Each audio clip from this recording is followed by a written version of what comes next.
Hello, everyone, and welcome to IC47, Motivate to Move, promoting parental/caregiver adherence to early power mobility programs. My name is Vince Giap. I'll be the moderator for this session, and I will provide the CEU code at the end of the session in the chat box, as well as come back online and announce it to everybody. Before we get started, please remember to mute yourself. And questions can be asked using the chat feature, which I will address at the end of the session and read them aloud for the speaker to answer. I'll go ahead and turn it over to Lisa Kenyon, your presenter for this session. Thank you. Thank you very much for coming today to hear our presentation. I'd like to thank the ISS Organizing Committee for inviting our presentation today entitled, if I can get my slides to progress, entitled Motivate to Move, promoting parental caregiver adherence to early power mobility programs. I'm presenting today on behalf of my fellow researchers from Grand Valley State University in Grand Rapids, Michigan. You'll see some of my fellow researchers in recorded video sessions today. We do not have any conflicts to disclose. Before we get started, I'd like to thank the families who have given their permission to show identifiable pictures of their children. To protect the children's privacy, please avoid taking any screenshots or sharing any screenshots of the presentation. It's just not a very nice thing when a family finds a picture of their own child online that I was showing at an online presentation or in-person presentation for that matter. Our objectives today are to define motivational interviewing to a professional colleague, to be able to discuss 3 general motivational interviewing principles that are pertinent to early power mobility programs, and describe the implementation of motivational interviewing scripts to address 3 different parent caregiver identified barriers to implementation of home-based early power mobility programs. So I think I'm probably preaching to a choir, especially at this point in the conference. I think we're all really on board with the idea of the benefits of power mobility use in young children, infants and toddlers. And I very specifically chose to use the term benefits of power mobility use in infants and toddlers rather than early mobility. Yesterday's presentation by Andrina Zabit, I'm sorry, Andrina, if I'm mispronouncing your name, and Heather Feldner and their colleagues really helped me to understand that I really needed to be using the idea of on-time mobility. And I've incorporated that into some of my thoughts and ideas, but really I need to do that more. So thank you guys for helping me to see that. But as a group that is invested in the use of power mobility use, I think we recognize that there are benefits for infants and toddlers, whether they're exploratory power mobility learners who are just trying to learn that idea of cause and effect, whether they're operational power mobility learners who are trying to learn to navigate their power mobility device, or if they are at that point of introducing power mobility into the functional aspects of their daily life and are actually in that functional learner group or beginning to cross over in that functional learner group. I love the expression of this little girl as she drives her power wheelchair, because one of the important things you learn when you try to take your power wheelchair into a setting like a grocery store that has a toy aisle is that not only can you move and explore, you also can't get the toy you want just because you are moving and exploring. So all sorts of life lessons. Didn't we all have to learn that as children? You don't always get what you want. So there are, despite all these benefits, there are some perceived barriers to power mobility device use. And we really have seen these a lot in our projects, but also work by Sam Logan and Heather Feldner and their colleagues have really helped us to come close to actually identifying these. So we can talk about multiple ones. I'm sure you guys can think about many, but here are some of the ones I found in the research and from our parents and put it together to make a word cloud. So there were caregiver issues related to things like having enough time, being familiar with the device. There were things like child-related issues. The child maybe was sick and didn't get to use the device, which is of course very understandable. The child maybe had gotten bored with using the device.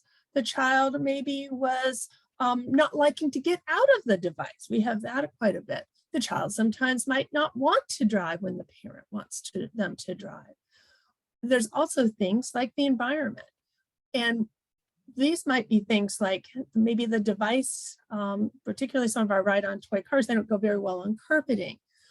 Or maybe it was the fact that the device itself was too big to fit in the back of the family's car. So some of the little cars with a trunk, it's hard to even fit in one of the ride-on toy cars. So what happens when these perceived barriers get in the way of using the device? Well, again, Sam Logan actually looked at prescribed versus actual device use in one of his studies.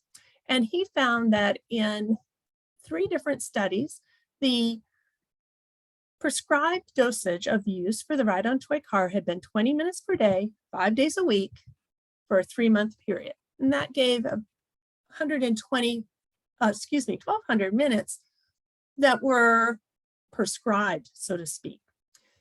The actual use, however, ended up being quite different.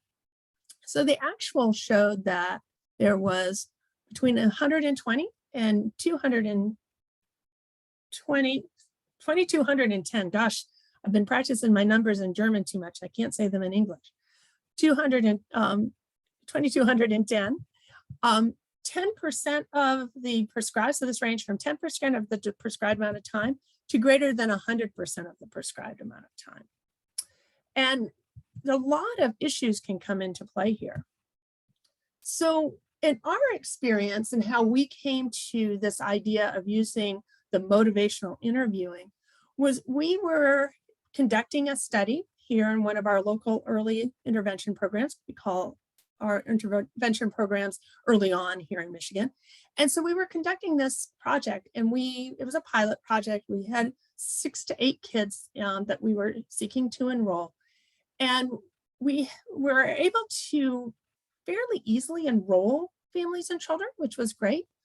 But we found that the families and children were identifying a lot of barriers to use. And yet not all families and children were identifying barriers to use. We really looked at who was identifying barriers to use and who was not. And one of the things that just really shocked my students at the time, and I think surprised me a little bit as well, was one of our moms who in theory was the mom who had the least amount of support for use of the power mobility device. She's a single mom, she worked full time, her child was quite involved. When she started, they were living in an environment that was difficult to use the device within the apartment. They moved to another apartment, but that mom actually demonstrated almost daily use of the device with her child. And after the whole study was over, I asked her, how did you manage to do that? And she said, well, it was important to me because it was important to my child. It gave her something that she could do. And so that kind of got us all thinking about this concept of parental or caregiver ambivalence. And of course, ambivalence is the state of having mixed feelings or contrary ideas about something or someone. And in this case, we realized that many of our parents who were identifying barriers may really want their child to be using a power mobility device. Maybe they thought it was a really good idea, but they were not able to overcome the barriers and actually use the device. Now, there are really good reasons to have barriers in our lives that make us not want to do things. I certainly didn't give my all to my exercise program this morning, even though I know I should. But this idea of ambivalence could really be a factor for some of our parents and caregivers. So we came up with the idea of motivational interviewing and looking to see if motivational interviewing might help us to address this concept of ambivalence with our families and maybe help our adherence rates. So motivational interviewing is a person-centered approach that promotes behavioral change. It was originally developed in the 1980s, actually related to addiction, particularly drug addiction, but it has since really evolved. There's a lot of use of motivational interviewing in rehabilitation. In fact, it was my student group that actually thought of the idea of motivational interviewing because they were learning about it in their psychology course that they take as part of our program. So within rehabilitation, it's been used for adherence to programs like walking type programs, home programs for children with cerebral palsy. It's been used with adherence to exercise programs in people with arthritis and Parkinson's. It's also been used in a parent-based form. Again, parent adherence to exercise programs for children, but also there's a huge, I would have never thought of it, there's a huge body of literature related to motivational interviewing with parents to increase their use of dental hygiene behaviors and prevent dental caries. It's very interesting. So what we did was we looked at this in more detail, and we found that it was a really collaborative approach. And it really focused on the parent or caregiver being the expert in their own needs, their own desires, and reasons for changing or maintaining a behavior. And I really liked these two aspects because that really, to me, was the heart of early intervention. And remember, we were enveloped within an early intervention program at this time. And actually, we found research showing that activating a person's own expertise is a key in helping them achieve change. In this case, the idea of change was to integrate device use into the child's life. So we embarked upon a project to develop a parent-based motivational interviewing and intervention and create motivational interviewing or MI scripts. And to do this, we actually conducted 2 systematic reviews. Here's our Prisma flow chart for anyone who's really excited about that type of thing. But I'm really going to go through what we found and how we applied things and created these scripts. We are going to kind of leave the details of the systematic reviews behind and just jump right into how we applied them. So we identified a lot of different principles related to motivational interviewing. You can see them listed here, ranging from goal setting and self-efficacy, change talk, rapport, empathy, summarizing, confidence ruler, all these different things. And what we did is we took each of these, looked at the definition, and then looked at how we might be able to apply it in a motivational interviewing intervention for our families, parents, and caregivers in particular. So let's look at each one of these. So goal setting is something I think that we're all really familiar with as therapists. However, one of the things that we discovered with goal setting was that, of course, we wanted to work collaboratively to identify a target behavior that the parent wants to change, but sometimes that involved really helping the parent to talk through why they wanted to have their child use the device and really working on maybe an even more collaborative level than we had previously.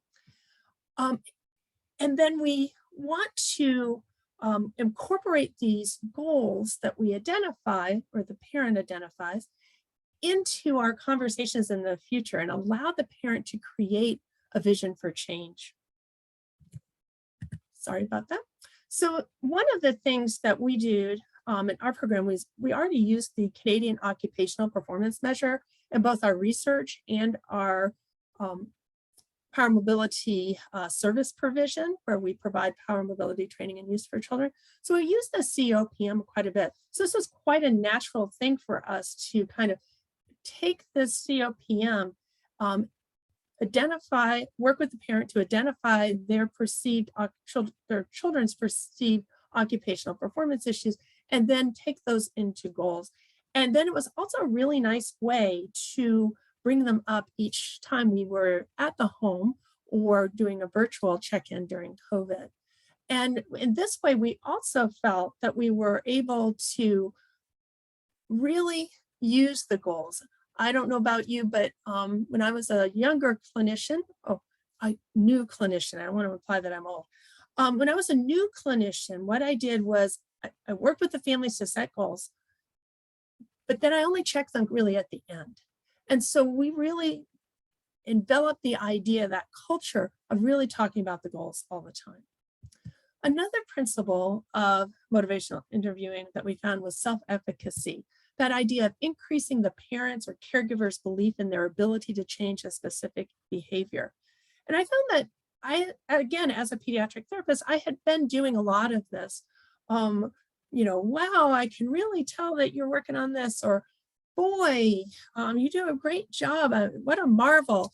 Recently, I was in a child's home, and the child's on a trach event, and the electricity went off. And mom just jumped right up and started putting on the child's portable vent and doing all these things. And even the child's nurse was still sitting there. And I was just amazed. I'm like, wow, gosh, mom, you've just done a great job with this. And I think that my increased use of acknowledging parents' positive behaviors really comes from this idea of wanting to build self-efficacy in the parents. That leads us to affirmation, where we compliment the parent or caregiver on actions taken using statements of appreciation and understanding, and really acknowledging their effort and highlighting past evidence of their ability. And this becomes particularly important when we look at somebody who's been doing really well with use of the device, and then something happens and it may be hard for them to get back in. Well, one of the things we might say is, well, you were really integrating the device into your life really successfully. How can we get back there? And we found this to be a really great way to work with the families. Another principle is readiness for change and assessing the parents or caregivers' willingness to alter their behavior. I think we might be familiar with those ideas of the pre-contemplative, contemplative, preparation, and action phases. And it's really important for us to be able to assess a family's readiness for change. And we can do that by looking at their change talk and their use of change talk or lack of change talk. So we can look at the parent or caregiver's discussions of the reasons why they want to change. And we might want to look for certain phrases such as, I want to, I would like to, I would, versus the, yes, I want to do this, but, and that but is where we come into maybe some ambivalence about change. And it also helps us to identify why the change, why enveloping this device into the child's life might be important to them, and how making the change connects with their personal values and goals that we've identified already. Rapport is something that if any of my former students are in the audience or listening to the recording, they'll remember that I talked about developing rapport with families and children and how important this is. But I think that one of the things that I learned from this idea of using rapport to build on motivational interviewing is that we need to have that foundational support. So if our therapeutic relationship between a family and myself as a therapist, or a family and myself as a researcher, is built on trust and good rapport, I think it's easier to talk about issues that are more challenging. And how we develop that relationship, of course, is by developing rapport. So engaging with the parent and caregiver to better understand their perspective and really understand their lived experience. And of course, providing that empathetic validation. Another thing that we uncovered, another principle that we uncovered, was discrepancy, and helping the parent or caregiver to recognize the difference between their current behavior and their self-identified goals and values. And of course, this is all done in a very gentle way that actually allows the family and caregiver to recognize this difference without us having to talk about it. Reflection. Another thing that my students will be very excited to hear that I'm still excited about. Using short summary statements to summarize what the practitioner hears what the parent or caregiver is saying. So in this way, I'm not parroting back because that can be demeaning, but I'm saying what I think I hear the family saying, and then they're able to tell me, yes, that's what I mean, or no, you've got that all wrong. And this has been really helpful. Of course, it has to be used very judiciously, because we find that if you're using it in ways that are perceived to be condescending, that it actually really can be offensive. I know when we were doing this, I actually used some of these techniques to practice with one of my own children, my youngest, but it was, technically an adult at the time. And I was kind of reflecting back on things with her, and she's like, "Mommy, you got to stop that. That's irritating as all get out." It's like, note taken. So it really can be, if we do it in a form that appears to be parroting, it can be very irritating to the individual. But we can also use reflection to express affirmation or empathy. And here we have the empathy, demonstrating an understanding of the individual's needs and perspectives. And I think, again, this is something that we as healthcare providers have a knowledge about, but really having the understanding of how to express the empathy without having the conversation stop at the empathy. So helping to, express that you understand the person's needs, that parents, that caregiver's perspective and needs, but not letting the conversation stop there, but then kind of taking it a little further with some of our other activities and other principles of motivational interviewing. This was one that I found really interesting, and I've actually tried to take it into more global aspects. So that idea of offering professional advice, how many times do we do this as therapists, right? So we offer professional advice on a daily basis, but what if the person doesn't want to receive it? So before providing or offering professional advice, we should ask permission. And it doesn't have to be something as, "May I have your permission to offer professional advice?" It can be much more natural. Perhaps we're talking about different ideas for how the child might be able to use the device, rather than just talking to the parent and saying, "Well, we've had kids who've done this, this, this, and this." I ask permission and might say something like, "Well, would it be helpful if I kind of mention some of the things that other families have done with the ride-on toy car?" And if the person says yes, then I can give them multiple examples, because that's part of it, providing multiple options, and make sure that they understand that they are the ones making the decision. Just because I'm giving them some examples doesn't mean that I'm making the decision for them. So I really need to make sure that I reaffirm that aspect of it. And this has really been, I think, really helpful for me, even in situations that don't involve early power, or on-time power mobility use. And we can also use that elicit, provide, elicit. So,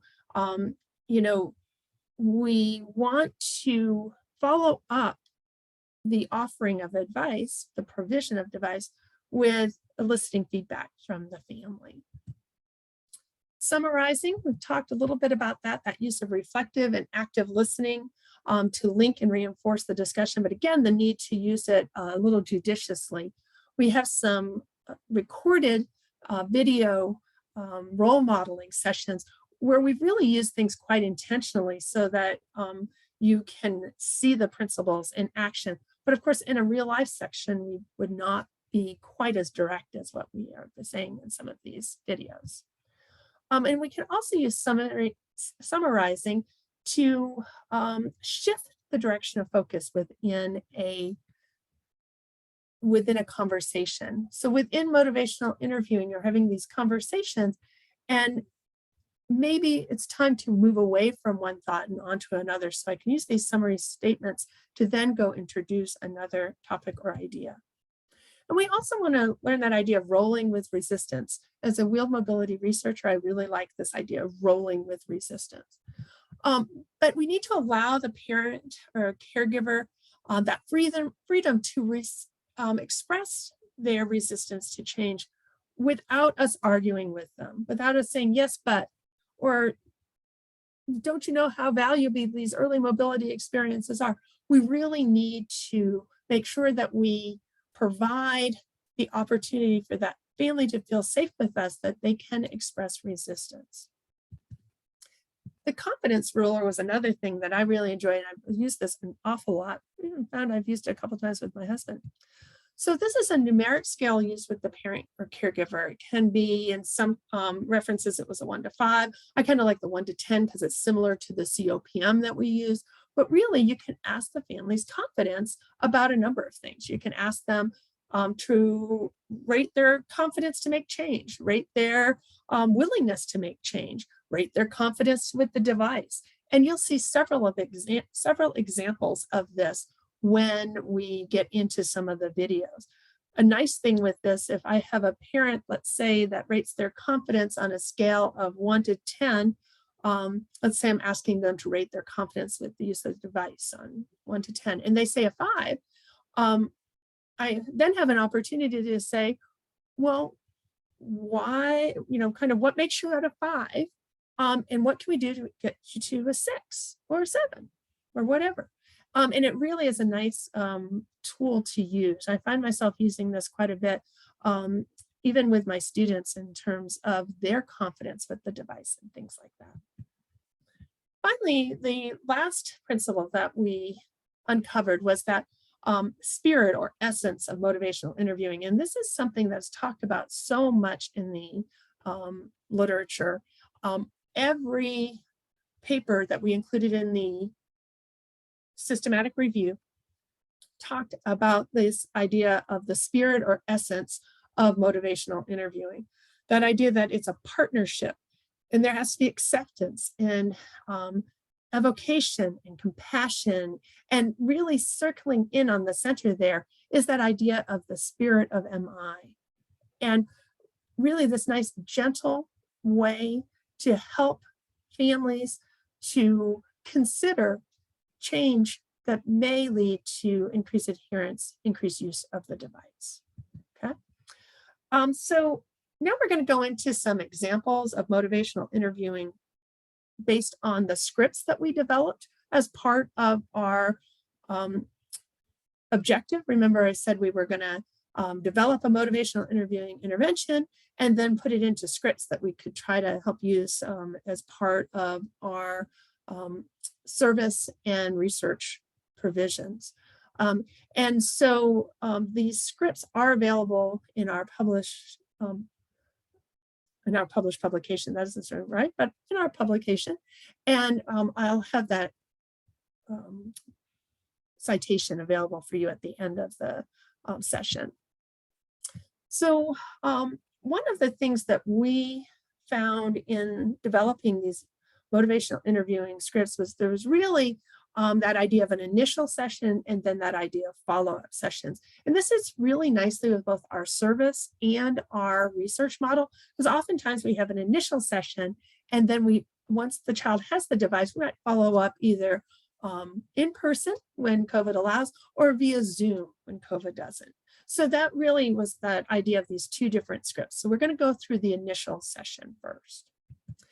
So at the start of the session, of course, we're going to be establishing rapport. And you don't just establish rapport, of course, and check, it's all done, move on. So this idea of establishing rapport actually goes throughout every session, including follow-up sessions.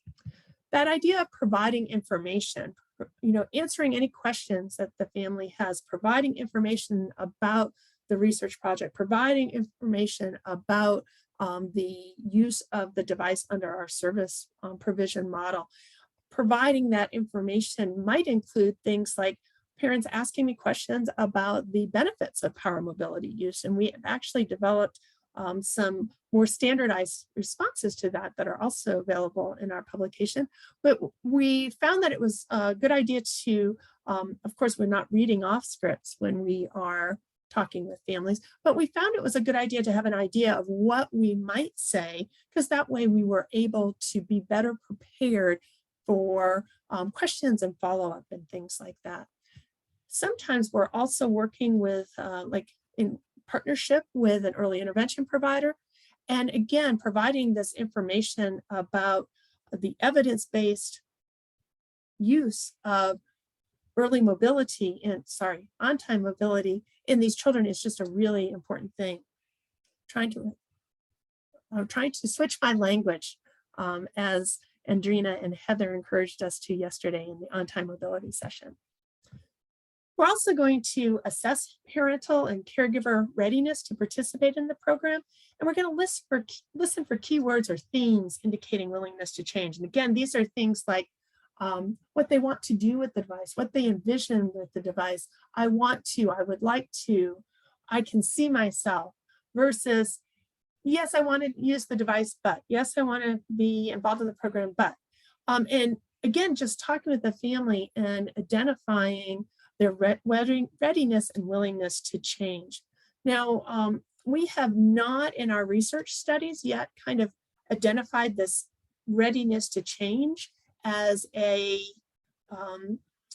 inclusion-exclusion factor, but that's certainly been something that we have been thinking about, just looking at the differences in usage and the differences of actual commitment to use of the device. So if a parent or caregiver demonstrates readiness to participate, then we move on. Ideally, they would demonstrate this readiness, and we would move on in our motivational interviewing, and we would begin to help set the stage to initiate change in behavior to incorporate the device use into daily routines. And we're going to work collaboratively with the parent or caregiver to establish a very specific set of measurable goals for early power mobility use or on-time power mobility use. And this is also where sometimes expectations have to come into play. I noticed in the preceding session with Lauren Rosen and Jenna, but I'm not going to pronounce Jenna's last name, but in the session about play and mobility, they talked about the importance of expectations, and we have really seen that. So if the child is likely going to be, for example, an exploratory power mobility learner, as defined by Debbie Field and Roz Livingston, we could say that, maybe goals such as, I don't know, using the device in the grocery store might not be as realistic. And trying to, rather than saying, well, those aren't realistic, trying to establish some ideas of expectations. And I agree with Lauren, when I trial a device, I don't usually have any expectations. We have very open policies about trialing devices with children.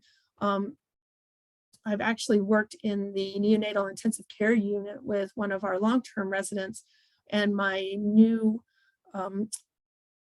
benchmark for being able to trial a child became a stable airway, because until his airway was stable, I would not trial him with the device, even though my colleagues working in the NICU really wanted me to. I was like, no, got to have a stable airway. So this idea of having very specific measurable goals is important, but they have to be couched within expectations and realism. And this has been very key to some of our service provision things. We have not yet been able to put this into our research projects. COVID again. So we also established or we call it an early power mobility plan.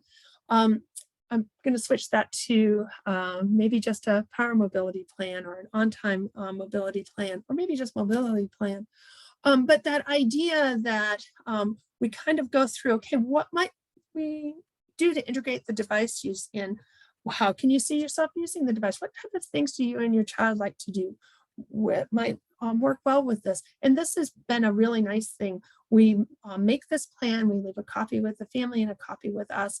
And we found that this is a really great opportunity to help make things concrete. And if the family has any questions, they can always come back to that.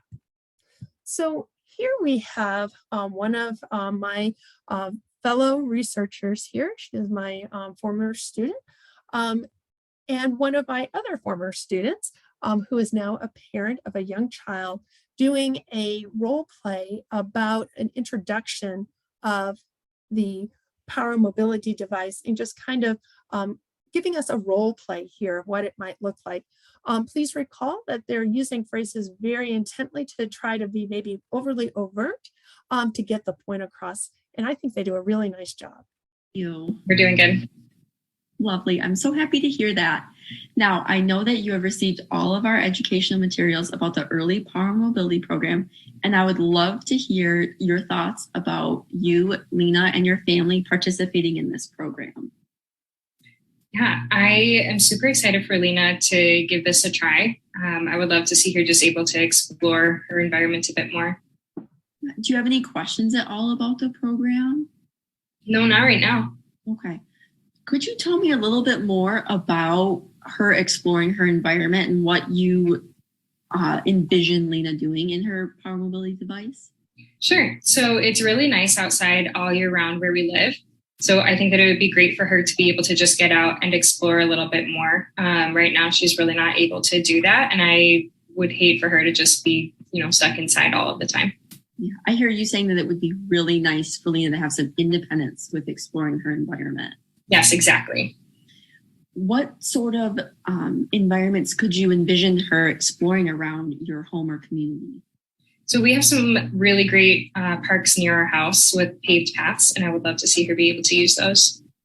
Oh, that's so wonderful that you have access to such accessible parks by your house. I hear you saying a lot of outdoor activities for Lena and her exploring. Yes. Are there any other scenarios that you could see you and your family using the device with Lena? So I think another thing would just be she doesn't really get to keep up with her peers right now. So if the device would allow her to be able to kind of run around with them, I think that would be really nice.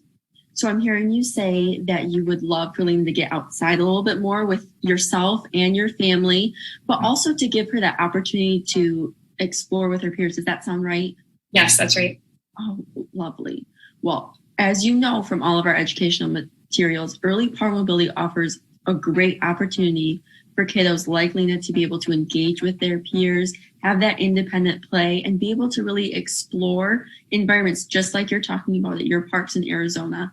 That would be perfect for her to do, and to give her that opportunity to do so independently without having to be there, having to perform mobility for her. How do you feel about Lena using the power mobility device on a regular basis? I feel really good about it. I think that we could use it, a couple times a day, go for some walks, go to the park. I want her to get all the use out of it that she can. Tell me about what you're envisioning a typical day looking like for you, Lena, and your family using the power mobility device. I think we could probably get her in during her 2 wake windows, one in the morning and one in the afternoon. Okay. Maybe go for a walk or spend, maybe 20 minutes in it at a time. Do you think that would be something? I know you guys have a dog, that maybe you could incorporate that into your dog walks at night. Oh yeah, that would be perfect. So it sounds like you're saying maybe a lunchtime walk, perhaps, and then an afternoon or evening park visit. Does that sound like what you're saying? Yeah, yep, that sounds like it would work. Okay. I'm also wondering if you have any questions about using the device anywhere that's perhaps not outside. Well, our house has a lot of tight corners and turns. So I just am not really sure about her ability to use it indoors. Okay. So I'm hearing some concerns about the indoor use. Right. Because it is lovely to be able to use the device outside, but, as we've talked about, it sometimes is with whether we do need to be inside. I know that we're going to have a home visit coming up soon with the device, and I think that would be a great for us to kind of plan out where maybe the best space for Lena to use it within the house is. Okay. We've had great. So one of the things that you might have noticed there was some of these principles in play, but I also think you might have noticed how they were very intentionally exaggerating things. And again, I think they did such a wonderful job. One of the things that I found really exciting when they first started to film these kind of role play scenarios for us was that they chose to go with that idea of a family who envisions themselves actually using the device more than we're asking them to. And we do see this. And oftentimes parents then feel like they have failed somehow because they're not keeping up with the amount that they thought they were using the device. So I love that they bought that actual idea in there. We're doing good. Okay. So again, we divided these into follow-up sessions and the initial session. So moving into the follow-up session here, we want to discuss progress this far. We want to revisit previously established goals. And this was, again, where the COPM can be really great. And we want to implement strategies to improve adherence if indicated. We want to determine causes of ambivalence, again, if indicated. And here is an example of one of those follow-up scenarios. Good afternoon, Katie. Hi, Dr. Victoria. How are you?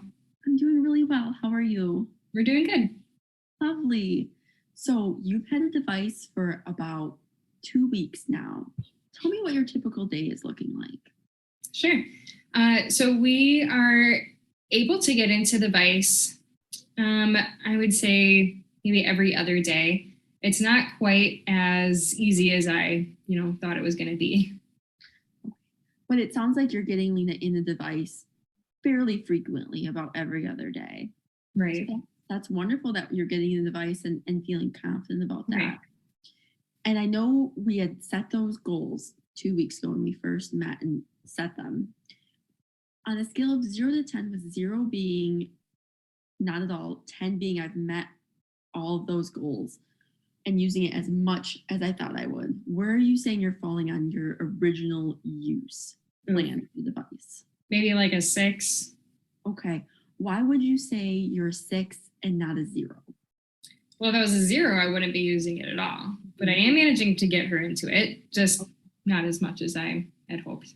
Okay. Our original plan was to do it daily, and in fact, twice daily. Yes. So what does that kind of look like now that you've had it for 2 weeks and kind of life has set in? Mm-hmm. So originally I had thought that I was going to be able to get her to the park to really use this thing every day. And I just discovered that it's pretty difficult to get her loaded up in the baby bag and then get this big device into the car and get to the park and get everything out, drive around, get everything back in. It just is a real commitment. Yeah, it sounds like the logistics of transporting the device are really tricky. Mm-hmm. Now, I know when I was at the house, we had sort of looked around. Have you done any of the indoor options that we have tried? Yeah, I rearranged the furniture like you suggested to make a nice big open space for her, and that's been great. How could you see that playing a bigger role going forward in the next 2 weeks with the device? I guess on the days that I don't make it to the park, I can just let her drive around in that space, maybe a few extra minutes at a time. I think that would be a great option for you to really try, as it's, like we talked about weather, but also just so you're not feeling the constraints of saying, I have to load all this in my car, which sounds like quite the barrier for you right now. So even just, you've done a lovely job rearranging your furniture. And so I think just taking advantage of that space that you have to take that barrier away of saying, we have to go somewhere to use it, and saying, let's use it in the house. Right. So using that same 1 to 10 scale, how confident are you feeling in using the device with Miss Lena? Oh, I think I'm at least an 8 out of 10. Oh, that's wonderful. So you're feeling very confident then. That's wonderful. Yeah, I like the device. I like how easy it is to use. Oh, that is so wonderful to hear. And I am so happy that you feel so confident. You did so well in our training together. Thank you. Excellent job learning that and getting Lena in it and using it and feeling really confident in doing that for her. Mm-hmm. How beneficial are you feeling like the device use is for Lena? I think it's been great. She has picked up on it much more quickly than I thought. I think she's really figuring out how to use it. So Lena's really kind of starting to get some skills in the device, it sounds like. Yeah, she is. Yep. Is she starting to explore? What is that kind of looking like? Sure. So the days that we have made it to the park, she is mostly able to stay on those paved paths, and she's kind of figured out, where she's able to explore. It's fun to see what draws her attention. She likes to drive under the trees, which is very cute. And a couple of times there's a little circle path, and she and a boy he was riding a bike, and she was chasing him on her device around in circles. Oh, so it sounds like this has been really helpful for Lena interacting with her peers and with her environment, which were two really big things that we had talked about. Yeah, yep, it's been great. That sounds wonderful. And wonderful job providing her with those opportunities, Mom. That's really wonderful. Good job. You. And it just really sounds like we just need perhaps to discuss some more strategies, it sounds like, to make that transportation of the device perhaps a little bit easier. Sure, yeah. Okay. So maybe let's take some time and kind of talk about the goals that we set at that original meeting. Maybe adapt them a little bit for these next 2 weeks so they're a little more realistic. Great. And then we can kind of talk about how you feel about those decisions after we've sort of each had a chance to write them down and kind of review them together. That sounds great. Wonderful. So again, with this role-playing scenario here, I again think they did a great job, but you can see how Victoria, playing in the role of the therapist, was really using a lot of these things. She was providing a lot of affirmation about what Katie, as the mom, was doing well. And she harked back to some of the things that Katie, as the mom, had wanted to do with the device. She used that confidence ruler, which I tell you, it's just been a game changer for me. And I really find that it's been very useful in our work.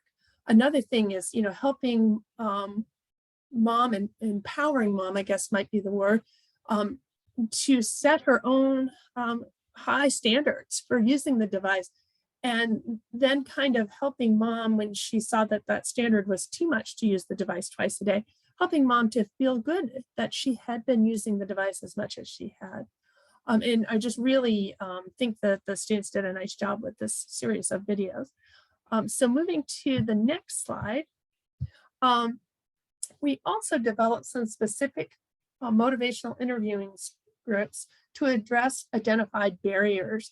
And so as part of our published manuscript, we have a script for the child's reacting emotionally to the device, a parent caregiver being uncomfortable with the device, time constraints, and the parent or caregiver indicating that they do not see the benefit of using the device. And what we're going to go into now is, again, a couple more role-playing videos done by, this time, Katie, still as the mom, my student and fellow researcher, Katie, as well as Hayley, another one of our students on the research team, former students, they've all graduated, and looking at the child reacting emotionally to the device and time constraints and how we might address those. These are a little shorter.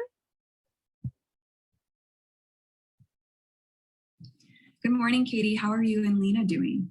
We are doing all right, but man, it has been a very difficult couple of weeks. I'm sorry to hear that. Can you tell me what has been difficult for both of you? Well, Lena has just been crying a lot when I put her into the device, and I don't know what to do. So we honestly just haven't been using it very much. I hear you saying that Lena has been having some negative emotional reactions to the device. What would be the benefit of Lena beginning to use the device again without a negative response? Well, I mean, the benefit would just be her being able to be more active outside, exploring with other kids. That would be huge. And I just want her to have that ability to freely play and explore. Yeah, I hear that you're saying you like Lena to be able to spend more time freely exploring, playing, and being outside. So where does that leave you both going forward? I mean, I really want to find a way for Lena to like and be able to enjoy the device. She did really well at the park with that friend. So I don't know, maybe I can see if I can start up play dates or something again. Yeah, it sounds like maybe having that distraction or buddy would be helpful. Are there any other ways that you could incorporate fun things that Lena might enjoy? Well, Lena loves when we walk our dogs, so maybe I could bring our dog on our rides around the neighborhood. She's also been really into animals lately, so I think it'd be fun to maybe I could set up her stuffed animals so she could drive the device and go pick them up. Yeah, those are all wonderful ideas. Sounds like it's been a positive experience for you to see Lena engaging with other kids and exploring her environment. It sounds like you have some new things to try over the next couple weeks. Can we review them and make our new goals? Yeah, okay, let's do that. Thank you. Awesome. And again, this little snippet, you saw these kind of ideas of some of the reflective and active listening in very overt ways, of course, harking back to why mom wanted to use the device, and then kind of allowing the family, the mom, to uncover their own solutions to the problem rather than making exerting ourselves as therapists and researchers as experts, allowing the family to be the expert in their own problem solving. Moving on here. So this is a second video with a different type of constraint. Good morning, Katie. How are you and Lena doing? We're doing pretty well, thank you. Great. So you've had the device for 2 more weeks now. How has it been going? You know, it's going okay, but I'm definitely just finding it hard to find as much time as I would like with the device. Life with a baby is just so busy. I can only imagine. I hear you saying, though, that timing is an issue. Can you tell me about some days that felt successful for you and Lena using the device? Sure. Well, there have been a couple successful days where Lena's dad and I each took her out separately. And those days we were able to meet our time goal. There was another day too that I took a walk with a friend and had Lena in her device, and that was really nice too. And it didn't feel like we were just, aiming for a timestamp. There was actually something fun to it. I hear you saying that some successful days included when Lena's dad was able to take her out on the device, and then also when you were able to combine that time spending with a friend. Do you think that those would be situations you could implement into your schedule going forward? Yeah, I think so. Great. How often do you think Lena's dad could put her in the device, and how often could you go out with a friend? Lena's dad could do it 3 days a week on the days that he doesn't work. And I try to go for a walk with a friend once a week, so then I could do that. Great. Yeah, that sounds perfect. Let's work on making a calendar for your device use so that this includes those times, and then we'll follow up in 2 weeks. How does that sound? That sounds wonderful. Thank you. Great. So again, some of the same things, but an addition that we saw only in one study, so it didn't make it onto our own list, but that idea of offering to assist somebody in making a calendar about when they were going to introduce the change activities. It's kind of similar for me. If I don't schedule in my workouts, I don't get them done. Other things come up. So that idea of helping the family to schedule in times that they might be able to use the device. But again, only if the parent says that, yes, they're interested in that. Okay. So before we wrap up here, Victoria, again, one of our researchers, former student researcher, Victoria was really one of our leads. Victoria and our psychologist on our team were really our leads in developing our motivational interview strategies and scripts. And Victoria had a lot of experience using motivational interviewing with families in an alternative program. So just looking at some of the phases to avoid and alternative statements to use. When having these conversations with parents, it's important to keep in mind some key aspects of motivational interviewing. I'm not getting this very high. To avoid. These phrases include things like, I'm sorry, which is very common for a lot of people to say, such as when a parent comes to you and says something that has happened about their week, such as, I've just been so busy, I haven't been able to use the device at all. And our initial instinct is to apologize for that. Instead, I would suggest that you use a reflective statement or an affirming statement, such as, I hear you saying you've had a really tough week, or it sounds like you just haven't had the time you thought you would have, which allows for further conversation. Other things to avoid include close-ended questions. These are questions that only take one word or two to respond to, such as, did you do this? Which is a yes or no response. Instead, I would suggest using an open-ended question such as, tell me about this, or how did this go? I would also encourage you to embrace some of those silences. I know sometimes parents will give one-word answers to these open-ended questions, but be sure to give them time and wait them out because they may just be formulating their responses.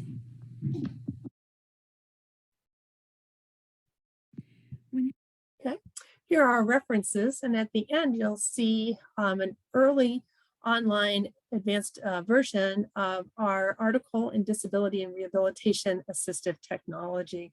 Again, with the pandemic and the delay in this conference, this manuscript had already been published here in an early online format. Here's select additional references, and I'd like to take questions. Just want to read out my email address, kenyonli@gvsu.edu, and I'm going to stop my share.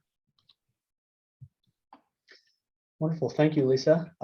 Just for everybody's awareness, I did put the CU code in the chat. It is 2WSCZZ. And we do have a couple questions here. So I'm just going to run down top down, and we have a few minutes to answer. So we should be able to get through all of them. First couple are just comments. One's from Heather Feldner. Love this data as a word cloud, very powerful. And then Laura Rusin with an agreement. Me too, Heather, that is great. And then it goes down to Ginny Peleg, and she has a question of, do you think these principles align with coaching? You know, I think that there can be some overlap. Like if you were to take a Venn diagram and put motivational interviewing on one side and coaching on the other side, I think there'd be some overlap. But from my understanding, from a purist perspective, there are differences between coaching and motivational interviewing. In motivational interviewing, I'm trying to empower the person to use their own expertise about themselves to make changes. Where in coaching, I'm often saying, hold that bat a little differently because you're going to hit the ball. Or perhaps in the football analogies of the great playoff games that we've been having, you know, manage that clock, Tom Brady, otherwise they're going to get the touchdown. So I kind of think that there's overlaps, but not definitive, yes, it's part of the same thing. Does that make any sense, Ginny? Wonderful, thank you for that. And then it looks like we have one more comment along with a question from Jessica Peterson. I think motivational interviewing principles can be a form of coaching. The evidence of motivational interviewing is more about getting the person to set their own goals and meet using the techniques. Yeah, that kind of that Venn diagram thing. That's a great idea, Jessica. And then she follows up with a question. Does it have to be COPM or can you just use SMART goals? I have found setting up SMART goals when using motivational interviewing to work, but want to make sure. Yeah, so what we do is we use the COPM to kind of identify these occupational performance areas, and then we make them into SMART goals. And I think that it's kind of a way that I can track change in occupational performance using the COPM. And I love the fact that the COPM has clinically valid change. So if you want to think about clinically significant, not valid, clinically significant change. So if you want to think about something that says that, yes, something is improved on the COPM, it's 2 points in performance and it's considered to be clinically significant. And we have had research studies where nothing else came out as different but the COPM, and we were able to say, yes, see, we did make change. So we find that that's very helpful and also helpful with insurance companies. Well, thank you, Lisa. That wraps up all the questions on here, and it looks like we're right at the end of the time. So I applaud you for keeping right on track. Couple other comments. Thanks. Wonderful session from Ginny. And then Yeah, there's about 30 seconds left if you want to make any final remarks. Just want to thank everybody for coming, and so wonderful to be here at ISS. Even if we're not together, we're still together in our challenges to provide seating and wheel mobility services. Thanks so much, everybody. Thank you.